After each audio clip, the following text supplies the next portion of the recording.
नमस्कार दोस्तों, मैं हूं आपका होस्ट शैलेंद्र शर्मा। आप देख रहे हैं चम्बिल वाला स्पोर्ट। दोस्तों, चौथा टेस्ट शुरू हुआ और आज खत्म हो गया। मैच होते हैं दोस्तों, लोग खेलते हैं, जीतते हैं और हारते हैं। लेकिन सवाल उठता है हारने के तरीका पर कि कैसे मैच कैसे हारे, किसने कितनी फाइट की। तो आज के मैच में दोस्तों कहीं भी बिल्कुल भी इंडिया की तरफ से कोई फाइट होती नहीं दिखाई दी। आज अपन मैच के बारे में चर्चा करेंगे दोस्तों। कौन इसमें हीरो रहा, कौन इसमें विलन रहा और कौन कौन से प्रमुख कारण रहे जिनसे अपन मैच हारे।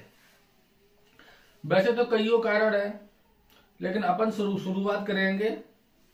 जो एक प्रमुख कारण है रोहित शर्मा, जो प्रमुख विलेन रहे इस मैच के। अगर अपन ये देखें कि कौन कौन इसमें विलेन रहे, तो उसमें सबसे नंबर 1 पे आती है रोहित शर्मा, कैप्टन। तो दोस्तों उनकी शुरुआत, जब मैच शुरू हुआ, इंडिया जब बैटिंग करने आई, तब एक लोगों के दिमाग में था कि ओपनिंग में कौन आएगा। तो ओपनिंग में आए रोहित शर्मा और जायसवाल। अब दोस्तों इससे क्या अंतर पड़ा, जो अब एक ऐड चल रहा है कि जो पहले से चल रहा है उसी को चलने दो। तो राहुल और जायसवाल की इतनी अच्छी ओपनिंग चल रही थी। और आपको दोस्तों आज जो अपन ने अभी एकमात्र टेस्ट जीता है, और जीता था पर्थ में, उसका भी मेन रीजन जीतने का था राहुल और जायसवाल की ओपनिंग पार्टनरशिप। तो वही इन्होंने तोड़ दी। जी खुद आ गए ओपनिंग में और राहुल को भेज दिया वन डाउन पे। और वन डाउन पे भेजने के लिए करना क्या पड़ा इन्हें दोस्तों, गिल को भी टीम से बाहर करना पड़ा। अब जब आए दोस्तों ओपनिंग में, तो ओपनिंग में एकदम से कंफ्यूज दिखे वो हर तरीके से। कोई उनकी बैटिंग में, जो रोहित शर्मा थे वो रोहित शर्मा नदारद थे, उनकी बैटिंग बिल्कुल चली नहीं। और जो फर्स्ट पारी में अगर आपने देखा होगा, कितने कंफ्यूज थे वो अपने शॉट सिलेक्शन में। जो उनने जिस शॉट पर वो फर्स्ट इनिंग में आउट हुए थे, वो उनका फेवरेट पुल शॉट था। लेकिन उनके दिमाग में कंफ्यूजन था कि शॉट लगाएं कि नहीं लगाएं। और इसी कंफ्यूजन में उनने बैट बॉल में लगा दिया और वो एक साधारण से कैच आउट के तौर पे कैच हो गई और वो आउट हो गए। तो दोस्तों उनकी बैटिंग तो बुरी तरीके से फ्लॉप रही है। कोई दिखाई नहीं है कोई कि क्या उद्देश्य से खेल रहे हो, क्या उनकी सोच है, किस तरीके की बैटिंग करनी है, रोकना है कि मारना, कुछ नहीं दिखाई दिया। और दोस्तों खुद फेल हो गए वो। और क्या क्या उनकी वजह से क्या हुआ, गिल को टीम से बाहर निकालना पड़ा। हमारा अगर आपने पिछला वीडियो देखा होगा, तो गिल की कमी हमने भी बताई थी, कहा था गिल अच्छा नहीं खेल रहा है। लेकिन इस मैच को देखते हुए और इनके स्कोर देखते हुए गिल तो इनसे बहुत अच्छे बैट्समैन साबित हुए। भाई गिल कम से कम 25-30 रन तो बनाते थे, 40-50 बॉलें तो खेल रहे थे। लेकिन इन लोगों पर तो वो भी नहीं हुआ। इन्होंने ओपनिंग में आके जल्दी आउट हो गए। जो ओपनिंग की लय थी, वो लय दोस्तों बिल्कुल खराब कर दी। अब होता क्या है कि वन डाउन पे आ रहे राहुल, जब वो ओपनिंग में आते थे तो केएल राहुल अच्छी ओपनिंग शुरुआत दे रहे थे। कारण दोस्तों क्या होता है कि जब वन डाउन आप ओपनिंग में आए तो कोई 0 विकेट रहता है, कोई दबाव नहीं रहता। और वही आप एक विकेट गिर गया, रोहित शर्मा आउट हो गया, 2 रन पे 4 रन पे, फिर वो आए तो एक वो दबाव रहता है। और अगर केएल राहुल का आप पिछला रिकॉर्ड देखें, तो दबाव में और जरूरत के समय केएल राहुल बहुत ही कम अपना प्रदर्शन अच्छा कर पाते हैं, बहुत ही कम प्रदर्शन करते हैं। उनका प्रदर्शन रहता है सामान्य परिस्थितियों में कि पहले बल्लेबाजी आप कर रहे हो, कोई दबाव नहीं है, तो वो अच्छी बैटिंग करते हैं। लेकिन इस सीरीज में फिर भी राहुल ने अच्छी बैटिंग की अभी तक। लेकिन वो उनका जो डाउन डिस्टर्ब किया गया, जो ना ओपनिंग से वन डाउन पे पहुंचाया गया, उनसे उनके भी मानसिक रूप से उनको कोई समस्या हुई। और जिन बॉलों को वो बहुत अच्छी तरीके से खेलते आ रहे थे अभी तक इस सीरीज में, और वो भी फेल हो गए। तो दोस्तों रोहित शर्मा के ओपनिंग में आने से खुद रोहित शर्मा, सुमन गिल और केएल राहुल, 3 खिलाड़ियों का खेल डिस्टर्ब हुआ इनकी ओपनिंग के कारण। दूसरी बात,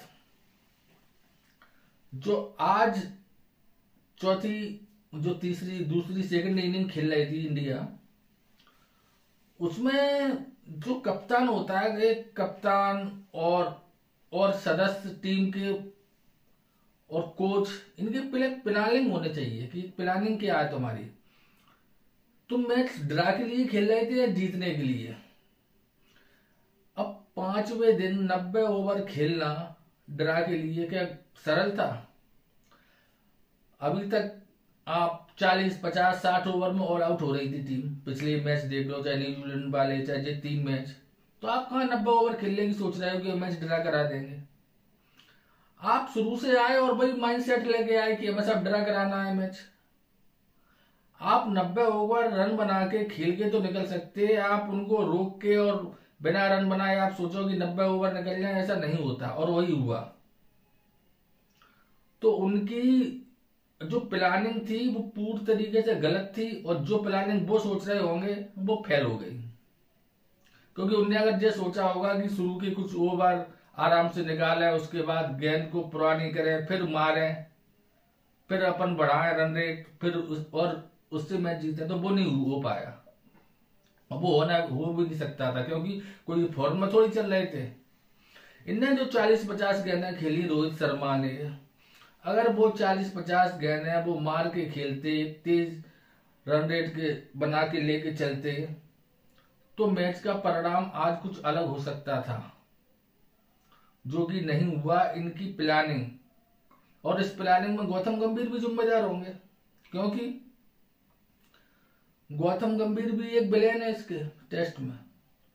क्योंकि जो प्लानिंग की गई थी, वो प्लानिंग में गौतम गंभीर भी शामिल थे, वो भी शामिल होंगे, कोच है तो उनने भी कुछ ऐसा नहीं भाई आप चलो आप रुक के खेल रहे हो रोहित शर्मा, तो जायसवाल भी रुक के खेल रहा है, यानी कि उसको भी निर्देश थे। वो तो ऐसा प्लेयर है नहीं कि इतनी रुक रुक के खेले, उसको भी निर्देश दिए गए होंगे कि भाई तुम्हें भी शुरुआत में रुक के खेलना है। भाई बॉल पुरानी करने के 2 तरीके होते हैं, एक तो बॉल अपने आप पुरानी होती है बार बार फेंकने के कारण, एक बल्ले से पुरानी की जाती है। आप जितनी ज्यादा शॉट लगाओगे बॉल उतनी जल्दी पुरानी होगी। तो आप इस रणनीति पे ना चल के आप बॉल छोड़ के पुरानी करने की रणनीति पे थे। तो 2 विलेन तो ये हुए, सबसे बड़े रोहित शर्मा, और गौतम गंभीर भी विलेन में ही शामिल रहेंगे, क्योंकि उनके नाम गौतम गंभीर, जो अभी तक गंभीर रहते थे। इस मैच में कहीं वो गंभीर नहीं दिखाई दिए। आपने ड्रेसिंग रूम में देखा होगा तो ज्यादातर हंसते खिलखिलाते दिखेगा वो, जो कि उनकी खुद की इमेज है उसके विरुद्ध था ये सब। वो अभी तक ऐसे नहीं दिखते थे, लोग कहते थे कि गंभीर कभी हंसते ही नहीं है, लेकिन अब तो जब गंभीर दिखते हैं तो हंसते हुए ही दिखते हैं। तो गंभीर भी एक विलेन है। और एक विलेन और है इसमें, वो है विराट कोहली। सब विराट कोहली का जितना बड़ा नाम है उस हिसाब से उन्होंने कुछ नहीं किया है। चलो मैच होते हैं, इतना बड़ा कैरियर होता है तो अप और डाउन चलते हैं, कभी कभी फॉर्म में नहीं रहते प्लेयर, सबके साथ हुआ, उनके साथ भी हो रहा है। लेकिन जो कुछ बात है इसमें जो निकल के सामने आएंगी दोस्तों, उन पर ध्यान दो आप, कि विराट कोहली का जो पैटर्न है आउट होने का वो सेम है, 4 टेस्ट मैच में भी सेम है। एक ही पैटर्न से वो आउट हो रहे हैं भाई, 5वें 6वें स्टंप की बॉल को खेलना, और वो टच होती है और या तो कीपर के पास या स्लिप के पास जाके आउट हो जाते हैं। तो दोस्तों ऐसा क्यों हो रहा है? तो इतनी छोटी सी बात जो पूरे देश को समझ में आ रही है, वो उनके खुद के समझ में क्यों नहीं आ पा रही? जब एक सोचने वाली बात है। जो एक्सपर्ट है वो भी बता रहे हैं, जो पूर्व महान प्लेयर है कईयों, वो भी बता रहे हैं, लेकिन उनको खुद के जो समझ में क्यों नहीं आ पा रहा? क्या कारण है कि उन्हें ऐसा क्यों नहीं लग रहा कि बाहर की बॉल से अगर अपन आउट हो रहा है तो उसको नहीं खेले? तो दोस्तों हमारी समझ में तो एक बात आई है कि उनका कुछ ईगो हर्ट हो रहा है इससे। उन्हें जो लग रहा है कि इस गेंद पे तो हम बहुत अच्छा कवर ड्राइव मारते आए हैं, तो हम वो कवर ड्राइव मारना बंद नहीं करेंगे भले ही आउट हो जाए। तो दोस्तों जो ईगो का सवाल उन्होंने अपने लिए बना लिया, लेकिन उनको समझना पड़ेगा कि आप भारत देश के लिए खेल रहे हो, तो आपको उस हिसाब से खेलना पड़ेगा जिसमें देश का नाम रोशन हो। भाई आप पर्सनली नहीं खेल रहे कि आपको जो लग रहा है कि हम इस शॉट पे आउट हो रहा है फिर भी हम वही खेलेंगे क्योंकि हम खेलते रहे हैं अच्छा। अरे जब अच्छा खेलते रहे थे, जब आपने खेला था, अब आप नहीं खेल पा रहे तो मत खेलो। और उनके जो गुरु है सचिन तेंदुलकर साहब, उनका तो रिकॉर्ड रहा है एक मैच में, उनके पुराना इंटरव्यू अगर आप लोगों ने सुना होगा तो उन्होंने 241 रन बनाए थे बिना कवर ड्राइव लगाए। तो भाई आप उनको फॉलो करते हो, आप उनको मानते हो, तो कम से कम उनके तरीके से, उनकी जो उन्होंने अपनाई थी समस्या जब उनके ऊपर आई थी ये वाली, तो आप भी उसी को फॉलो करो। हम क्या समस्या है? आप इतने अच्छे प्लेयर हो, इतने महान प्लेयर हैं अगर आप, तो एक स्टॉक से ही तो आप प्लेयर नहीं है। आपके पास एक ही अकेला स्टॉक थोड़ी है कवर ड्राइव कि आप बस उसको ही लगाएंगे तो ही आप रन बना पाएंगे, और वो स्टॉक नहीं लगाएंगे तो आप रन ही नहीं बनेंगे। और इसके अतिरिक्त कोई कमी नहीं दिखाई दी उनकी बैटिंग में। जब उनने बाहर की बॉलर खेलना छोड़ दिया, वो बॉलर नहीं खेली, तब उन्होंने रन बनाए इसी सीरीज में। बस वो बाहर की बॉलर खेलना उन्होंने शुरू किया, स्वी आउट हो गए। जो फर्स्ट इनिंग में जायसवाल के साथ उनकी इतनी अच्छी पार्टनरशिप चल रही थी और जायसवाल आउट हो गए, उसके बाद थोड़ा बस वो अपनी प्लानिंग से हटे, कवर ड्राइव के लिए खेले और आउट हो गए। तो जब ऐसी परिस्थिति हो, ऐसी इनिंग चल रही हो, जो दूसरी इनिंग इतनी ऐसी पोजीशन में चल रही थी कि इससे जो सीरीज हाथ से जाने की जा रही है, WTC का फाइनल हाथ से जा रहा है, फिर भी आप अपने ईगो के ऊपर अड़े हुए हैं कि साहब हम तो कवर ड्राइव खेलेंगे। तो मेरी निगाह में तो विराट कोहली भी इस मैच के बहुत बड़े विलेन हैं। तो 3 विलेन हो गए साहब जी, रोहित शर्मा, विराट कोहली और गौतम गंभीर, और एक विलेन और है इसमें बहुत बड़े, वो है ऋषभ पंत। ऋषभ पंत का जो लोग कहते हैं कि उसका वो नेचुरल खेल है, वो ऐसे ही खेलता है, लेकिन खिलाड़ी अच्छा हुआ होता है जो परिस्थितियों के हिसाब से खेले, अपने खुद के हिसाब से नहीं कि साहब मैं ऐसा खेलता हूं तो ऐसा ही खेलूंगा चाहे कौन सी परिस्थिति हो। आपको जो सोचना चाहिए परिस्थिति कैसी है। फिर वो ही कहूंगा कि ये सीरीज हाथ से जा रही थी, WTC का फाइनल हाथ से जा रहा था, और जो बॉर्डर गावस्कर ट्रॉफी 10 साल से इंडिया में है वो जा रही है, और आप वही शॉट मार रहे हो। चलो मैं ये भी मान लूं पहली या सेकंड इनिंग दोनों में अपन देखते हैं, वो शॉट आपने मारा, चलो वो 6 हो जाए, 6 लग गया, फिर आप जीत गए मैच। अरे ऐसे और 5 6 और लगा दो तुम उसी तरीके से गिर गिर के, तो मैच तो नहीं जीत रहे थे ना उन 6 से। अब जो सेकंड पारी में जो वो आउट हुए हैं, उनके जो 6 बॉलर थे हेड, उनके बॉल पे 6 लगाने की क्या आवश्यकता थी? वो परिस्थिति थी 6 लगाने की? नहीं थी। लेकिन वो तो उनको भी, वो भी ईगो वाले, वो उनमें कोई विराट कोहली से कम ईगो वाले थोड़ी है, वो उनमें भी ईगो है भाई। जब कमेंट्री में एक सुनील गावस्कर साहब का इंटरव्यू में सुनना था अभी फर्स्ट इनिंग के बाद, तो वो कह रहे थे इनको बॉल एक इनके लगती है पेट में और जो गिर जाते हैं वही शॉट खेलते समय, लेकिन जो दूसरी बॉल पर वही शॉट पर खेलते हैं, क्योंकि इनको भी ईगो समस्या कि साहब जो शॉट तो मैं मारता हूं, जो हमारे पेट में कैसे लगी, शॉट क्यों नहीं लगा, हम तो मारेंगे, टीम हारे हार जाए, श्रृंखला हारे हार जाए, WTC के फाइनल से बाहर हो रहे हैं तो हो जाए, हम तो वही शॉट लगाएंगे। हम अपनी लापरवाही जो हमारी है, वो तो हम लापरवाही वाले शॉट हम तो लगाते रहेंगे कोई भी परिस्थिति हो। ऐसा थोड़ी होता है। मैच की स्थिति में दर्शक आए हैं, वो देखो रो रो के घर पे जा रहे हैं, रो रहे हैं वहां बैठ के, इसलिए आए थे वहां पे वो पैसे खर्च करके देखने के लिए कि तुम्हारी लापरवाही देखें। वर्ल्ड रिकॉर्ड बनाया दर्शकों का इस टेस्ट मैच में, 5 लाख से ऊपर दर्शक देखने आए थे। क्या देखने आए थे तुमको? तुम्हारे लापरवाही वाले शॉट। भाई उनकी कितनी हूटिंग हो रही होगी उन दर्शकों की, वहां पे जो ऑस्ट्रेलियन लोगों के साथ में बैठे हैं। क्या क्या उन्होंने सुनाया होगा उनको। तुम्हारी सब बात समझ में नहीं आती तुम लोगों को।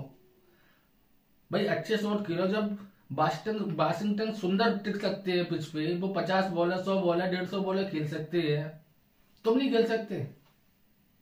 खेल सकते हो लेकिन तुमने कोशिश नहीं की खेलने की, तुमने लापरवाही दी, मैच तुमने हरवाया, तुम विलेन हो उस मैच के, तुम्हारे कारण मैच आ रहे हैं। तो दोस्तों ये तो 4 विलेन हुए मुख्य रूप से, रोहित शर्मा, विराट कोहली, कोच गौतम गंभीर और ऋषभ पंत, सबसे बड़े विलेन जी थे। अब दोस्तों मैच तो अपन हार ही गए, लेकिन इस मैच में कुछ हीरो भी निकल के आए। कुछ हीरो नए बने हैं, कुछ पूर्व में भी हीरो थे। सबसे बड़े हीरो रहे इस मैच के जसप्रीत बुमराह। जसप्रीत बुमराह ने ये साबित किया कि जब जब हमारी जरूरत होगी तब तब हम अपनी तुम्हारी टीम की जरूरतों को पूरा करेंगे। उन्होंने इस 9 स्पेल किए इस पारी में, यानी 9 बार वो बॉलिंग करने आए। छोटे छोटे स्पेल थे लेकिन आए और उन्होंने विकेट लिए। और लास्ट में आपने देखा होगा दोस्तों, जब जो उनकी लास्ट विकेट की पार्टनरशिप चल रही थी, तो स्टंप माइक में जो सुनाई भी दिया कि रोहित शर्मा उनसे कह रहे थे कि 1 ओवर और डाल लो यार। तो जस्सी भाई कह रहे थे कि अब दम नहीं लग रही, यानी कि ताकत जो कंधे से जोर लगता है ना बॉल की, तो उन्होंने मना किया कि अब वो जोर नहीं लग पा रहा हम पे। जो बात माइक में कह दी है, यानी वो कितने दम लगा के खेल रहे हैं मैच, कैसे विकेट निकाल रहे हैं। लेकिन एक व्यक्ति एक कहावत है कि अकेला चना फाड़ नहीं जा सकता, तो एक अकेला व्यक्ति मैच नहीं जिता सकता। मैच में जितने ऑस्ट्रेलिया जैसी टीम को ऑस्ट्रेलिया में हराने के लिए सीरियस होना पड़ता है खेल के प्रति। अब सीरियस नहीं दिखाई दी है उसमें कुछ खिलाड़ी। तो जसप्रीत बुमराह तो भाई इस मैच का हीरो रहा।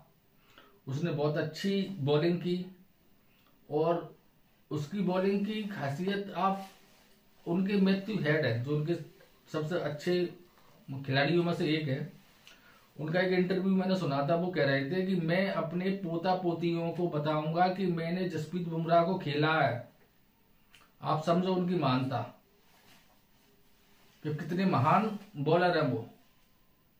लेकिन वही समस्या कि एक अकेला व्यक्ति क्या क्या कर ले। तो दोस्तों बुमराह ने तो अपनी पूरी जान लगा दी जिताने के लिए, और अब बुमराह से आप बैटिंग की भी उम्मीद करो कि साहब वो लास्ट में आके 20 ओवर भी खेले, वो तो संभव नहीं है। लेकिन जसप्रीत बुमराह ने जो किया इस टेस्ट मैच में या इस पूरी सीरीज में, वो हमेशा याद रखा जाएगा। और दोस्तों दूसरे हीरो इसमें निकले रेड्डी साहब, अपने युवा। उन्होंने जो दिखाया है कि टेस्ट मैच में किस तरीके की पारी खेलना चाहिए, वो उन्होंने पहली इनिंग में दिखाया है। बहुत ही मेहनत से अच्छे तरीके से पूरे टेस्ट मैच वाले जो शॉट होते हैं वो शॉट खेलकर उन्होंने अपना शतक पूरा किया। उनके जो 100 रन बने हैं उनमें कोई लापरवाही वाले शॉट नहीं थे। जिस तरीके उन्होंने पूर्व में खेले हैं जब परिस्थिति दूसरी थी, तो उन्होंने जो दिखाया कि हम हर परिस्थिति में उस परिस्थिति के हिसाब से खेल सकते हैं। जब वो टेलेंडर के साथ खेले थे तब उन्होंने बहुत तेज रन बनाए, रिजर्व स्वीप शूप सब करके खेला, उन्होंने पूरे T20 वाले शॉट लगाए।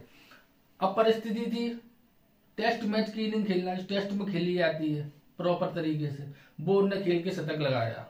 और दोस्तों वो शतक एक बहुत फेमस शतकों में से एक रहा है। उस शतक की जो याददाश्त रही है, मेमोरी रहेगी लोगों को, वो हमेशा याद रहेगी। क्योंकि जब बड़े बड़े दिग्गज फैल हुए और बहुत अधिक जरूरत थी इंडिया को सेंचुरी की, उस समय पर उन्होंने लगाई है।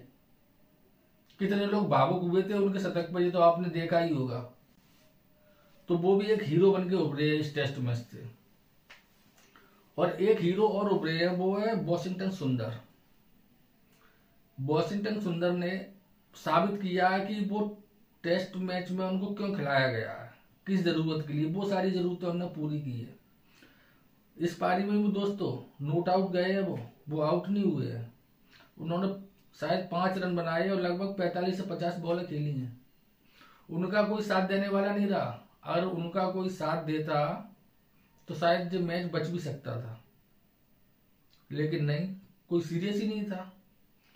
और दोस्तों एक हीरो इसमें और निकले हैं, वो है जयसवाल, जो कि पूर्व में भी वो तो हीरो है, पहले भी उन्होंने अच्छी इनिंग खेली, लेकिन इस टेस्ट मैच में भी उन्होंने साबित किया कि अगर इस पे रुक के कोई खेलना चाहे तो वो खेल सकता था, क्योंकि उन्होंने दिखाया है दोनों इनिंग में 82-84 रन बनाए उन्होंने फर्स्ट और सेकंड इनिंग में।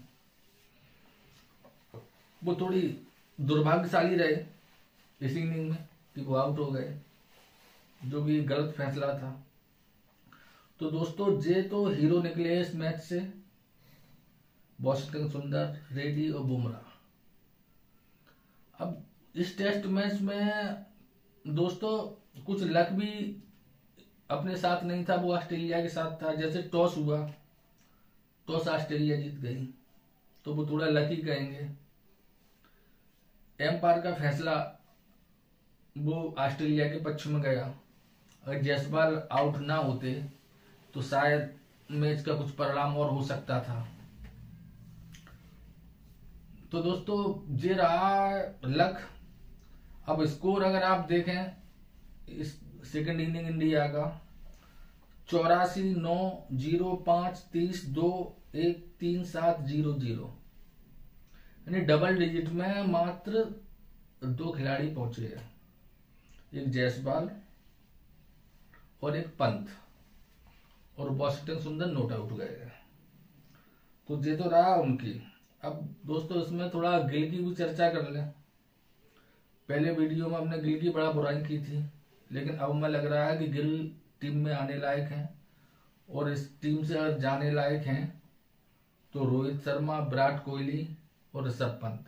अगले टेस्ट मैच में इनको नहीं होना चाहिए अगर सीरियसली टीम को सिडनी में मैच जीतना है तो, क्योंकि इन लोगों की वो धार नहीं रही है। मैं गावस्कर का एक इंटरव्यू सुन रहा था, तो गावस्कर कह रहे थे कि 35 की उम्र के बाद बॉडी और दिमाग जो अलग अलग, दिमाग जो कहता है कि इस बॉल पर हम रन बना देंगे, इस पर शॉट लगा लेंगे, लेकिन बॉडी उस दिमाग के हिसाब से उतनी स्पीड में कार्य नहीं कर पाती है। तो इन लोगों को भी देखना चाहिए ये कि अब नहीं कर पा रही है अगर बॉडी काम, तो छोड़े, काय को उसमें लगे हैं। और दोस्तों यही प्रमुख बातें थी इस मैच की। कुछ हीरो निकले, कुछ विलेन रख के निकले। मैच अपन हार गए, दुख तो है सभी लोगों को, हमको भी दुख है, आप लोगों को भी होगा, लेकिन अपन उम्मीद करते हैं कि अगले टेस्ट मैच में जो गलतियां इसमें हुई हैं वो नहीं हो, और अगले में अपन श्रृंखला को बराबर करें। तो दोस्तों और कौन विलेन रहा, कौन हीरो रहा, आप कमेंट करके बताइए। अगर आपको वीडियो अच्छा लगा हो तो लाइक करें, सब्सक्राइब करें और हमारा सहयोग करें। धन्यवाद।